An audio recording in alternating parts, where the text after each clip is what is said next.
السلام علیکم. جی وعلیکم السلام. جی سر، میرا نام تحریم رفت ہے، میں جہلم سٹی سے بات کر رہی ہوں.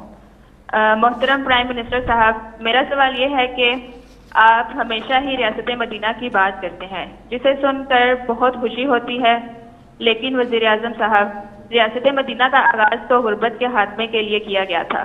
نبی کریم صلی اللہ علیہ وسلم نے غربت کے غریب مہاجرین کو امیر انصاری کا بھائی بنایا، جس سے غریب پہ بوجھ آنے کی بجائے امیروں کے وسائل غریبوں میں تقسیم ہوئے.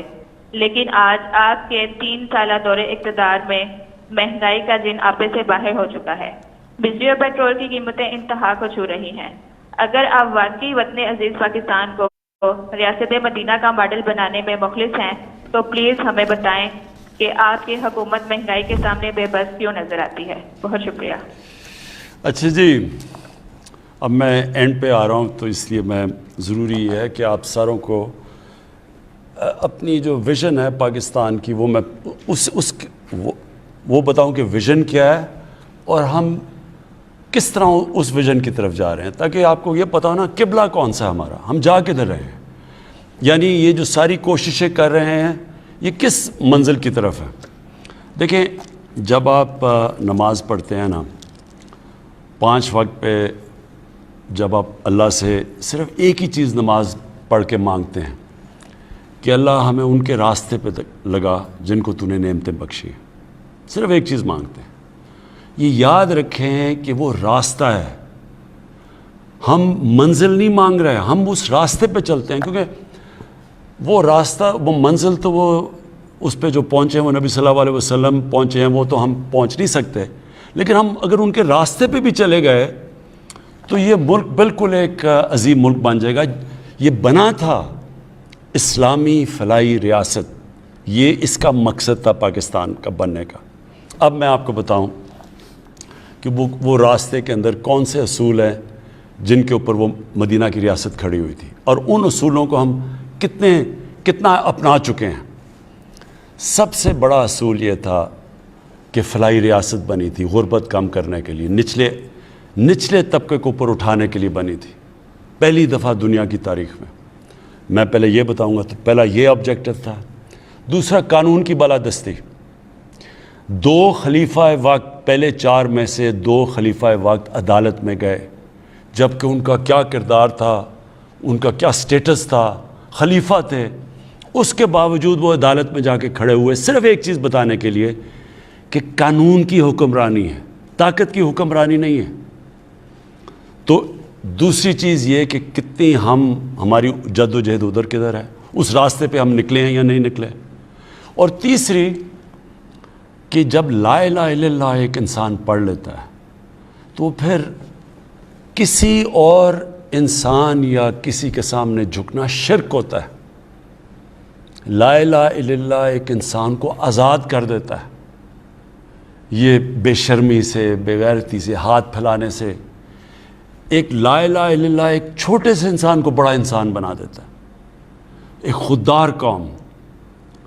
اور یہ 3 پرنسپلز پہ کھڑی ہوئی تھی مدینہ کی ریاست. جب ہمارے نبی صلی اللہ علیہ وسلم نے خط بھیجے پرشین ایمپرر کو، ایک سپر پاور، دوسری طرف رومن ایمپرر، بیزنٹائن ایمپرر ہرکلیس، اس کو جب خط بھیجا تو انہوں نے امداد مانگنے کے لیے نہیں بھیجا. انہوں نے یہ نہیں کہا ہمیں قرضے دے دو یا ہمیں ایڈ دے دو، ہمارے حالات بڑے برے، اور برے حالات تھے مسلمانوں کے.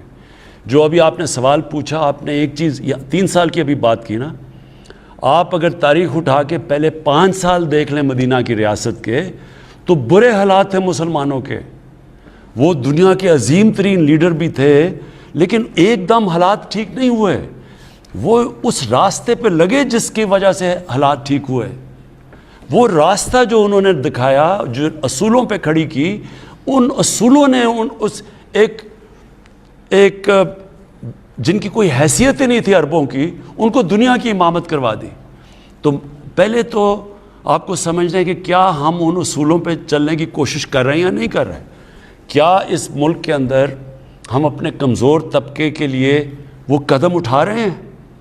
کبھی پاکستان میں کسی نے سوچا تھا کہ ہیلتھ کارڈ جن صوبوں میں ہماری حکومت ہے، پختونخوا، پنجاب، آزاد کشمیر میں اب اور گلگت بلتستان، ان سارے صوبوں میں جدھر ہماری حکومت ہے وہاں پوری طرح ہم ہر شہری کو ہیلتھ کارڈ دے رہے ہیں، ہیلتھ انشورنس۔ یہ اتنی بڑی چینج ہے کہ کوئی سوچ، یہ ہمارے سے امیر ترین ملکوں کے اندر بھی یہ سہولت نہیں ہے۔ یعنی ایک خاندان کے پاس ہیلتھ انشورنس 10 لاکھ روپے تک اس خاندان میں اپنا علاج کروا سکتے ہیں۔ یہ ایک انقلاب ہے۔ یہ ابھی تک لوگوں کو پوری طرح پتہ نہیں چلا کہ یہ کتنا بڑا ہم نے قدم اٹھایا ہے۔ تو یہ اسی طرف جا رہے ہیں فلاحی ریاست پہ۔ پھر پناہ گاہ، ہم نے جو پناہ گاہ بنا رہے ہیں یہ غریب مزدوروں کے لیے، جو بیچارہ سارا دن محنت کرتا ہے، وہ ہم چاہتے ہیں کہ وہ اس کو کھانا پینا بھی وہاں ملے، سوئے بھی وہاں، نہائے دھوئے بھی وہاں، مزدوری کرے، اور جو مزدوری سے پیسہ اٹھائے اپنی بیوی بچوں کو بھیج سکے۔ یہ پناہ گاہ میں ابھی ہم اضافہ کر رہے ہیں۔ میں ابھی آپ کو بتا دوں کہ ہم نے ابھی تک کتنی پناہ گاہ بنا چکے ہیں آپ کے پاس؟ ہم اب تک 22 پناہ گاہ بنا چکے ہیں شہروں کے اندر، اور 11 اور بننے والی ہیں، اور انشاءاللہ یہ ہم پھر پھیلاتے جائیں گے جدھر جدھر مزدور کام کرتے ہیں ان کے لیے رہنے کے لیے۔ یہ میں سمجھتا ہوں کہ اگر ہمیں جانے تک، اگر ہم ابھی 33 ہماری بنیں گی، اگر ہم یہ سارے شہروں کے اندر جدھر مزدور کام کرتے ہیں وہاں اگر ہم پناہ گاہ بنا گئے، میں اس کو اپنی بہت بڑی اچیومنٹ سمجھوں گا۔ کیونکہ امیر ملکوں کے اندر بھی ایسا نہیں ہے، وہاں بھی اب امریکہ کے اندر بھی سڑکوں پہ رات کئی جگہ ان کے پاس چھت نہیں ہوتی، سوتے ہیں، جو سب سے دنیا کا امیر ملک ہے۔ میں یہ چاہتا ہوں کہ پاکستان میں کبھی نہ ہو کہ ہمارے لوگ، ہمارا مزدور بیچارہ سڑکوں پہ سوئے، تو اس کے لیے پناہ گاہ بنا رہے ہیں۔ پھر ہم ایک بھوکا نہ سوئے، ہم نے بسز شروع کی ہیں، اور ان کا ابھی تک ہمارے 12 بسز ہیں، یہ پھرتی ہیں، یہ 4 شہروں کے اندر ابھی ہم لے کے آئے ہیں۔ یہ ٹرک ہیں، کیونکہ ایکسپیریمنٹ ابھی کر رہے ہیں کہ پہلے ہم نے تھوڑے سے پناہ گاہ بنائے، ان کو پھر ہم نے بہتر کیا، ان کی سٹینڈرڈ، ان کے SOPs بنائے، اب ہم ان کو پھیلائیں گے۔ اسی طرح ہم نے پہلے ایکسپیریمنٹ کیا، ہماری بس جاتی ہے غریب علاقوں میں، لوگوں کو کھانا دیتی ہے، اب ہم یہ بسز بڑھاتے جائیں گے۔ ابھی ہمارے پاس 12 بسز ہیں، ہمارا ہے کہ اگلے 6 مہینے میں 50 ٹرک ہمارے جائیں غریب علاقوں کے اندر، اور انشاءاللہ اس کو مزید بڑھاتے جائیں گے۔ اچھا جی، اس کے علاوہ جو اب ہم کرنے جا رہے ہیں وہ ہے کامیاب پاکستان۔ اب یہ میرا سب سے بڑا پروگرام آنے والا ہے۔ کامیاب پاکستان کے اندر کیا ہوگا کہ جتنے 40% جو ہمارے خاندان ہیں جو نچلے طبقے میں ہیں، ان کے لیے ایک گھر کے اندر ایک کو ٹیکنیکل ایجوکیشن ملے گا، سارے گھر کو ہیلتھ کارڈ ملے گا تاکہ وہ اپنا ان کا علاج ہو جائے۔ ایک ہم ان کو مائکرو فائنانس سے اپنا گھر بنا کے ان کو قرضہ لے کے دے رہے ہیں۔ یہ مائکرو فائنانس کمپنیز ہیں، وہ کیا کریں گی کہ اگر میں اپنا گھر بنانا چاہوں تو ان کو پہلی دفعہ پاکستان کی تاریخ میں فائنانس ملے گا، مائکرو فائنانس سے قرضے دلوائیں گے تاکہ وہ جو قسطیں دیتے ہیں اپنے کسی کرائے کے گھر میں رہنے کے لیے، وہی قسطیں دے کے ان کو اپنا گھر ہو جائے۔